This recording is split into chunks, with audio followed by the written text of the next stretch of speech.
I'm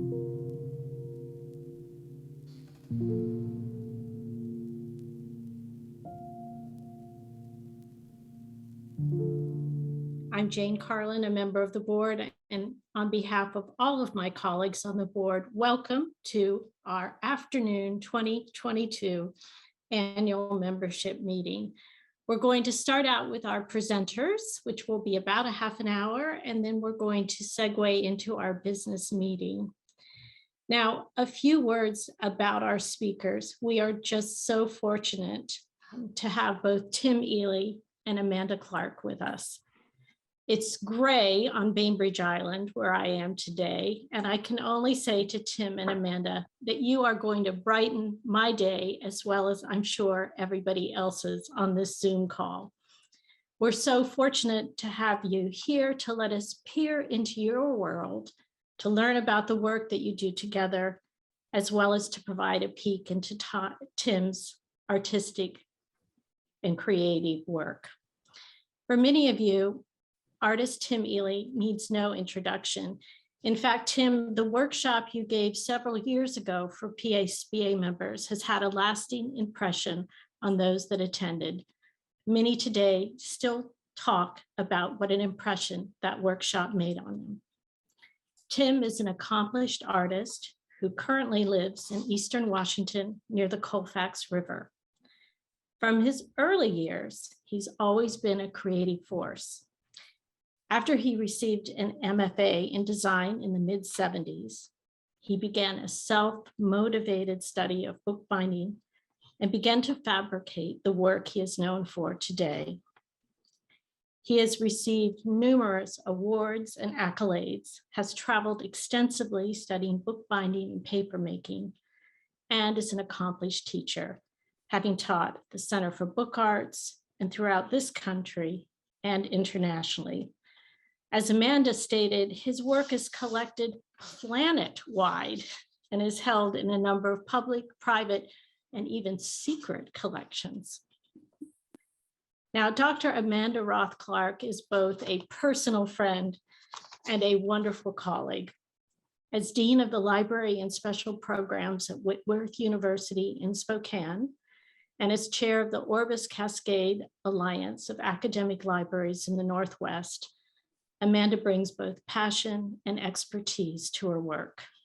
She is an accomplished scholar and teacher.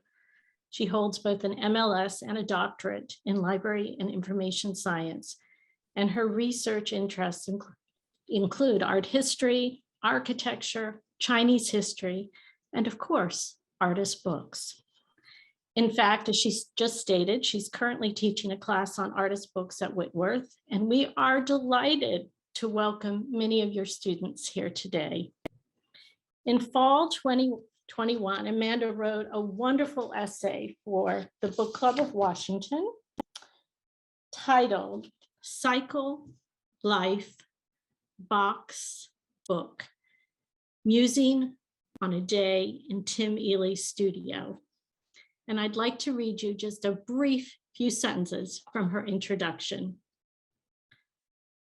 Have you ever been in a house that is at once both totally quiet, boards creak, and faint winds rustle leaves outside window panes, while at the same time it is totally alive, vibrant with expectant energy, as if the house has stories to tell from its long history and inhabitants, stories that continue, the ghosts of memory? This is the experience of being in Tim Ely's house and studio. After showing some photographs of this bookmaker's workshop to a friend, she burst out with the words, "His studio is an artist's book." Yes.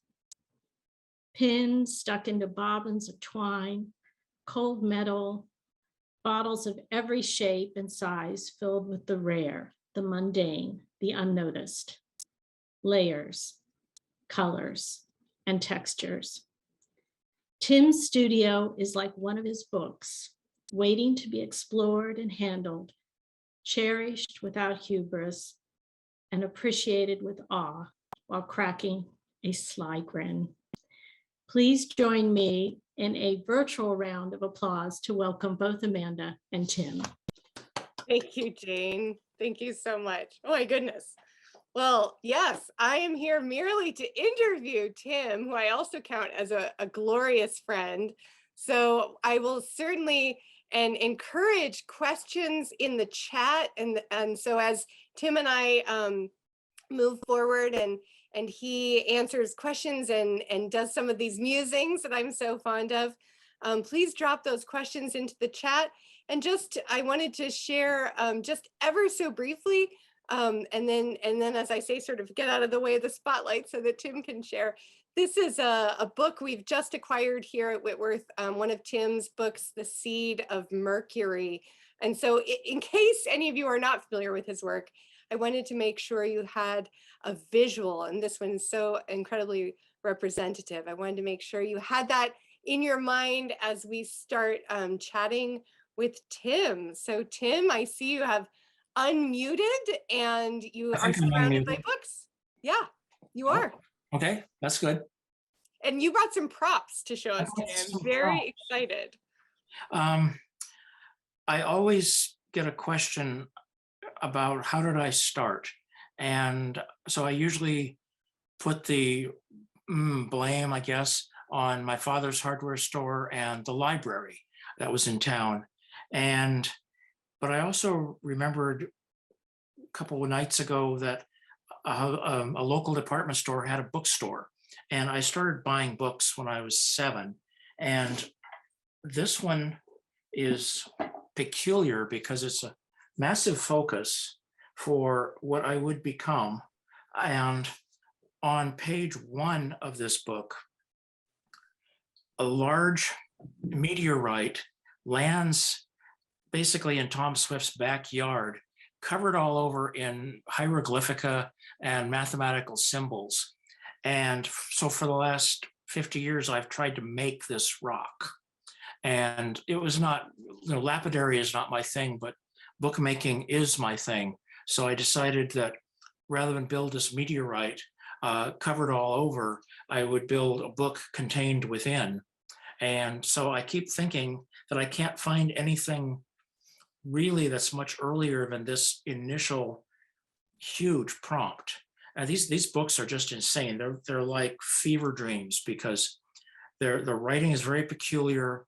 Here's a kid who never aged past 18 and in something like 36 adventures, found Atlantis, went to the moon, built submarines, radioactive robots, just the most amazing, crazy stuff. And when you're 7, 8 years old, it all makes perfect sense. And it took aging a bit for me to realize, oh, this is absolutely improbable. And when I was probably 14, I figured I will not do any of this before I'm ever 18. And when 18 came and all I was eligible for was being drafted. So it was really weird. Did you know at the time that that book was impacting you in that way, or did you sort of discover it again later? Oh, no, I've kept these my entire life. And I realized that what I was interested in was diagramming information. And so, the end papers of this book have pictures of blueprints and models. And I thought, well, that's the way to build. I've built 3 of Tom Swift's inventions, all about 2 feet long, and that fits. I'm not going to the moon, but I can go imaginally.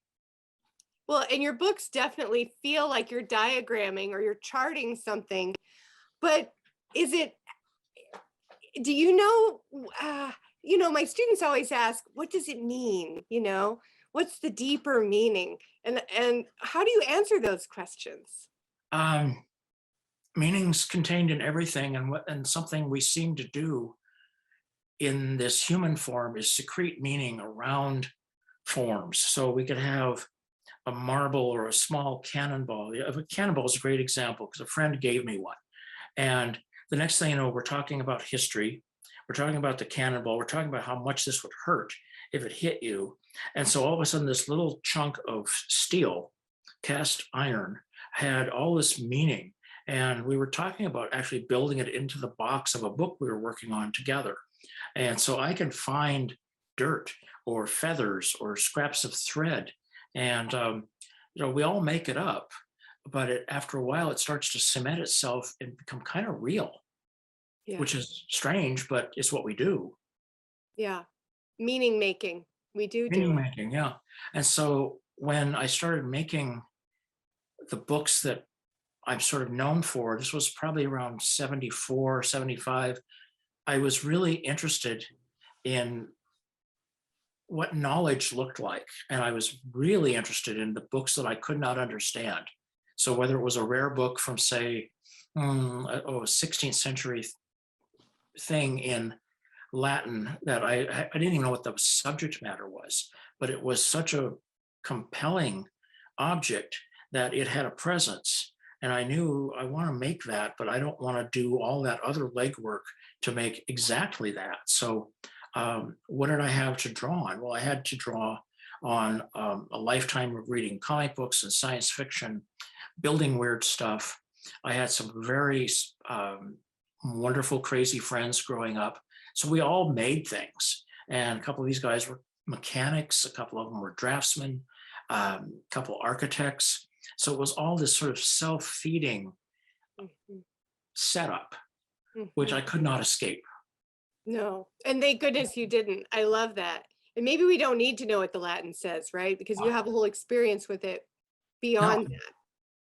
no, I had no experience with that, but I loved what it looked like. So I was really intrigued with making drawings that looked linguistic, that looked like some kind of strange syllabary.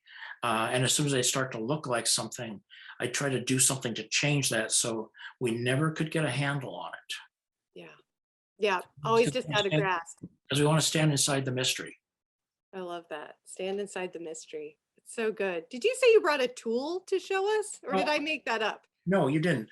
About the time I started getting into these Tom Swift books, my grandfather gave me this, which was a scraping tool that Native Americans around Michigan were still using. He was born in 1882, and he probably got this when he was maybe 10. So, we're looking at a Stone Age implement that was still in use about 140 years ago. And so I look at this tool. I've had it forever. I was always worried that it would get lost, so I squirreled it away, and I've been very careful to never let this kind of out of my sight. And it is really fantastic because it's heavy, and you can just it feels marvelous. And if you were to scrape fat and hair off of a skin, um, this works. This is really peculiar. So I started thinking, well, okay, we're still in the Stone Age. What does this have to do with bookbinding? So here's another Stone Age tool. This is an agate burnisher for gilding and doing all sorts of smoothing techniques. You can use it on metal, but it's a stone set in a stick. So there's not a lot of difference between that and this other gadget. And I thought, well, this is even more primitive. This is a bone folder. We all use this, and it's a piece of bone. That's really technologically sophisticated, and yet it's so simple. So I really feel this connection through these very archaic tools back to a time where I feel like one of my feet is in the medieval world, where everything was made by hand. You just couldn't go buy much. And the other one is in the Victorian era. So almost all the bookbinding we're still doing really has its footing around the time my grandfather was a child. And I like that. I like the fact that I can do most everything I do without any electricity. I need some light and some heat, and that's about it. Yeah, I can't even access the files I wrote, 30, 20, 25 Oh, years no, ago. no, they're gone. But the perennial truths remain, right? The Oh, tools that last remain. I like how Pat says in the chat, maybe someday the others will arrive and find your books and understand exactly what you're saying. But and she's being coy and funny, and it does make me chuckle. But at the same time, I feel like that is the magic of your books, Tim, that people can arrive at them and find a meaning. And I mean, I certainly do. And yet it may not be your meaning at all. The interpretation does seem to be in the eye of the beholder, so to speak. Oh, no, it really is, because any explanation I give is a shorthand, um, abbreviated, very, very rough outline of what actually goes on, because I keep thinking that creativity is connecting dots, and the neurophysiologists that I like to read would probably agree with that, but they would say there's thousands of dots being connected. And so if I try to assign meaning to that or describe what those connections are, it kind of falls apart. So it's far better for somebody to show up and just embrace these things and look at them and know that there's no intentional correspondence between the book and some equivocal space out there. Like my atlases won't take you, they'll take you somewhere, but they won't take you probably to any place like Reardon or Walla Walla without a great deal of convoluted travel. And some artists work, in collaboration, others work very much solo, but it's a great point that as soon as you have a viewer, you have a collaborator. Yeah, yeah. And that's when the aesthetic charge occurs between a plus and a negative. So that's when art happens. It won't happen. Art is not an object, it's a sensation. And it has to happen because there's a connection between one or more people or billions of people. So it's like patriotism. You can shoot off as many firecrackers as you want. It won't change the level of patriotic loyalty or thought in any way. It's just explosions. I love that. Art is a sensation, and we should dwell in the mystery. This is good. Did you bring one of your books to show us as well, Tim? I brought a small one that is the same number of folios as its 4 times larger counterpart. So there's 160 drawings in this little thing, and because the paper is thick and I really wasn't too concerned, it's a bit stiff, but it has a few preferential breaks, and it's more of a sketchbook for how I wanted the larger book to possibly be. And of course, if you've made anything, you know that the sketch you make is not the object you get at the end. I stopped fighting that a while back because it was just too challenging. But what I love about this book and all these books behind me is they fold in half, and there's a tremendous amount of compressed information. So I think of one drawing here, you get it upside down, as having a pivot point of lots of directions that it can go in. And then you turn to the next page, and there is either a contrast to that, maybe it's complementary, maybe it's supportive, but I look at these things as adjustable designs as they're being built. And whenever I have made a tentative effort to move toward a different form, like a palm leaf book or something that's sort of concertina together, they never work for me.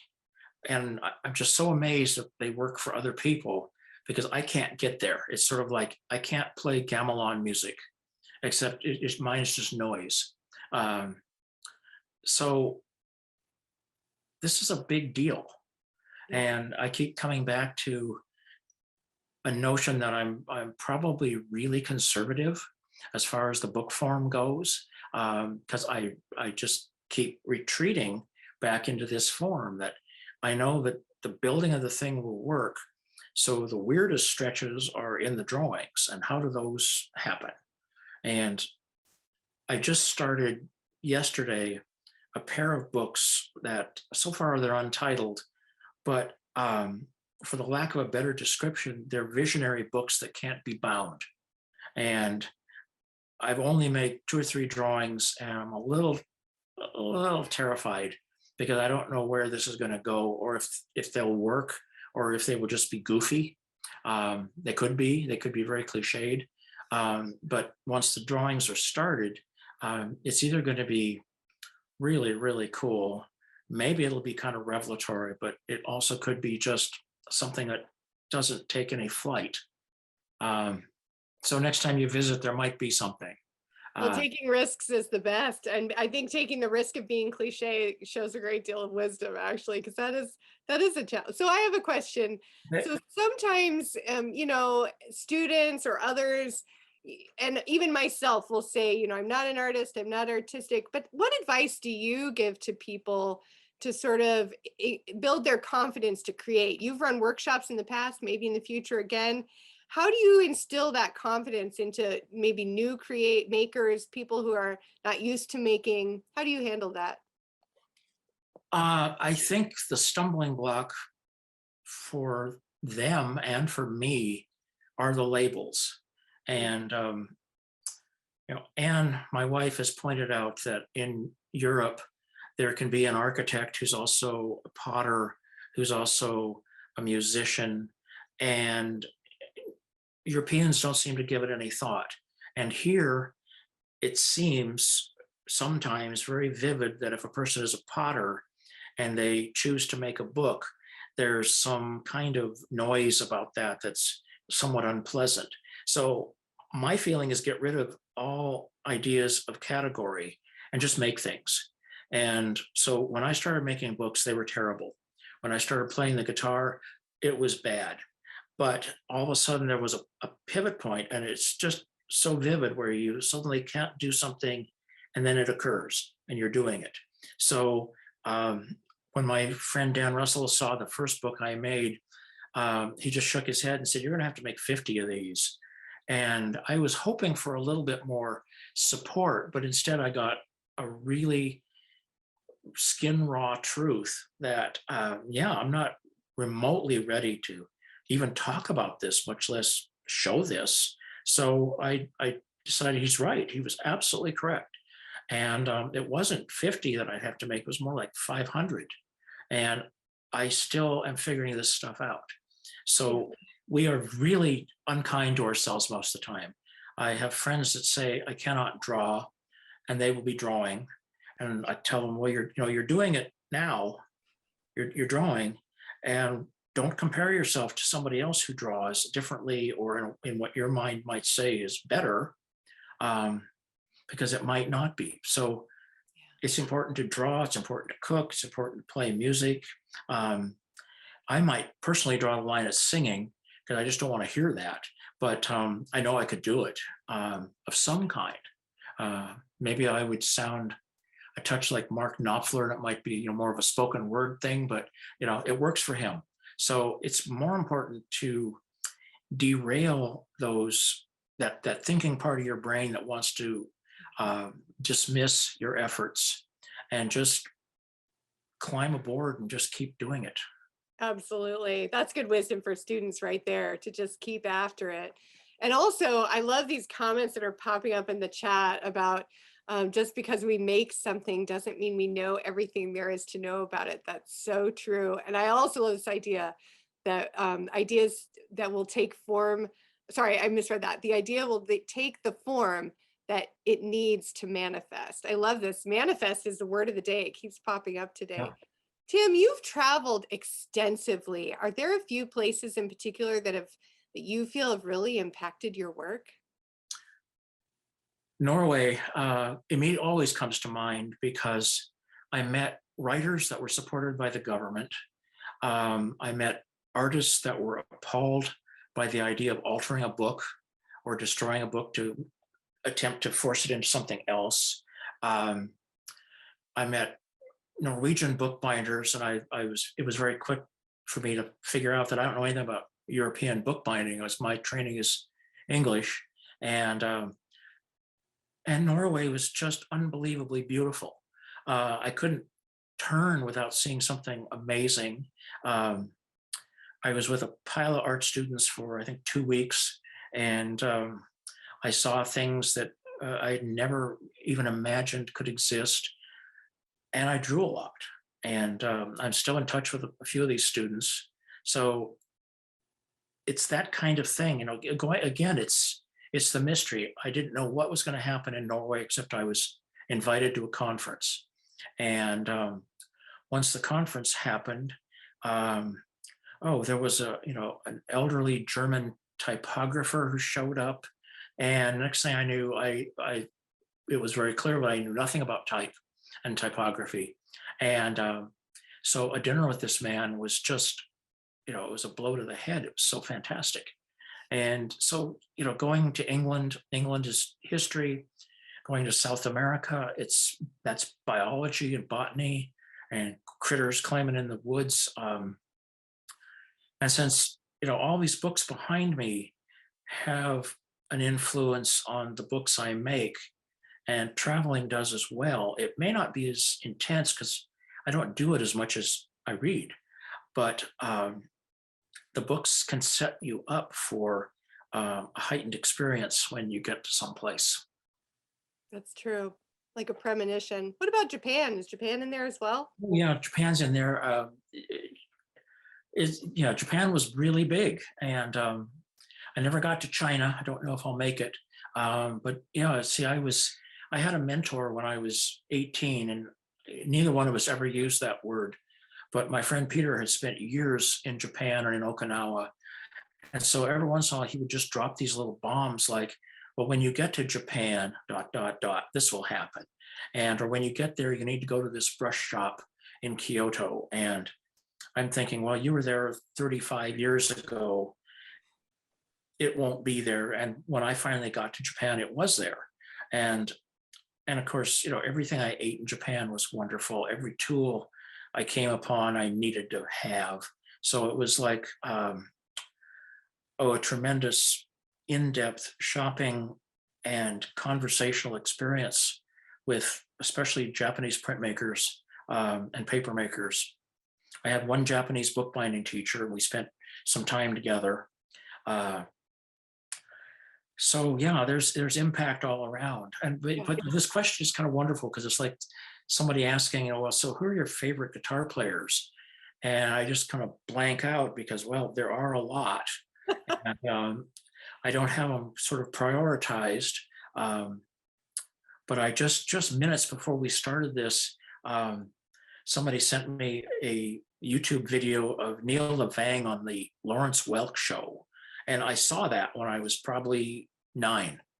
And so here was Neil playing Ghost Riders in the Sky. Oh yeah. And it's just lunatic crazy. But so yeah, that was one of the guys that really turned me on to music. I love how artists are influenced by context and exposure. And so I was telling Tim that one of my students grew up near where Tim grew up in Snohomish, and she was making a comment that, she grew up sort of taking in similar environment, but produces a different life. And Tim took in that environment and has produced the works that we have come to love. So there's a question for you in the chat, Tim, about how then living in the Palouse has influenced your work. Every time I have moved from, let's say, the Snohomish, Portland, Seattle area to England, back to Portland for a short time, to New York for a decade, and then finally here, my color use has shifted. Oh. So the most graphic change for me was when I moved to New York. Of course, I had Pearl Paint, New York Central, and several other massively incredible, influential art supply stores. And they had floors full of different kinds of paint. So I started buying more color. And then I moved back to Portland. And there was a very somber, lovely grayness, dark greenness to that environment. And immediately my colors became denser. And now here on the Palouse, besides all this geology around me that I can take and put into a rock crusher and make pigment out of, I have a friend who's a geologist, and so he takes me out into the Palouse and shows me things that for me are just maybe the residue of a river valley. And he's telling me, no, this is the result of a massive mega flood from, say, 40,000 years ago. And I can't help but be impacted by that idea. And so the air is different here. It's quieter. It's a place to dig a little deeper into the sort of chthonic earth. And it's not Manhattan. Manhattan was like this massive shopping mall where anything that I could think of that I wanted, I could find. Anything from, Chinese cooking gear to custom made paints to whole spaces devoted to sculpture supplies. That isn't here. There's a different energy here. And I've come to appreciate both of them. And my move here also coincided with the internet opening up. So, now I can order all that strange material and it just shows up at the door. Yeah, absolutely. I always feel my blood pressure go down when I get into your town. So Yeah. there's something going on there. So this is it sounds like a pragmatic question, and this may be one of our last questions, so you can riff on it in any direction you wish. But one of my students asked, and it's kind of philosophical, what happens when things go wrong? What do you do? How do you move with that? I make a book for the Lilly Library every year. And this year, because of some health reasons, I lost my momentum in October. And so I am now just finishing a book for a client in England. And I decided, oh, hello, come here. Do you have a cat? I got a cat, Oh, a big cat. Let's go. Yeah, this is the shoulder ones. So the book I was working on for the Lilly is about invisibility. And as I got deeper into the things that are of interest that are invisible, like sound, wind, different kinds of scans that are used for medical purposes, I realized I couldn't do this book in 8 folios, that it's just too big. And I lost the drawing momentum, the enthusiasm perhaps. So I put it away and decided to start this book on unbuildable, unbindable books. And that one has a lot of juice behind it. So Robert Anton Wilson used to say there's no problem so large and so weird you can't run away from it. And I embrace that totally, that if it's not working, you might envision a fix, but so often fixes are like trying to alter a dish that has gone the wrong direction. And, I ain't Julia Child, so those are hard to fake. And, every book I make has some kind of weirdo flaw in it that I do something to make it look like it's supposed to be there. And I've gotten really good at that. And it's kind of like an aesthetic conservation of some sort. And so if it's not an assignment, you don't have a deadline, either put it away or abandon it and start again. Because I'm pretty sure that for all the books I've made 3 or 4 times as many that have been abandoned and tossed. And my gold tooling teacher told me, gold leaf is expensive. It's about $30 a book. And you're just going to have to burn through this or you'll never learn how to do it. So I all the time I kept thinking, I'm really just throwing gold away in order to learn how to do this. Here we go. wow. I love it. That's like a metaphor for life, Tim, to embrace the flaws, right? Yeah. Because really, I have more flawed work than I do. I have nothing that's perfect. I have some things that are pretty crisp, and I'm pretty good at developing that illusion that this is really clean. And then I've seen books by English and French binders that just make me weep. They're so crisp. And to me, there's another mystery. I don't know how they did that. And so whether it's a person doing finishing or forwarding, I don't know what the equipment is they're using, how it differs from mine, but it's a trip to watch somebody do something that is absolutely masterful. And, and I would add that those guys have mostly done only that thing. So they're very, very practiced. And my process is really squirrely. I'm basically a room full of monkeys doing everything. Well, you have mastered the monkeys, Tim. I love it. Yeah. Well, all right. This has been such a joy. I know we have to close up and let them have their meeting, but Tim, always an inspiration to dwell in the mystery and embrace the flaws. Thank you so much for joining me in this conversation today. It was great. I had a good time.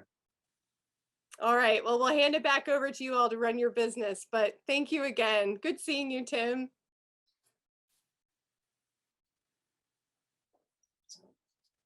We log out?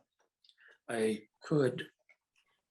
Thank Yeah. you both so much, and you're more than welcome to stay for the business meeting. And thank you. Your presentation was the perfect way to start 2022 and inspires all of us.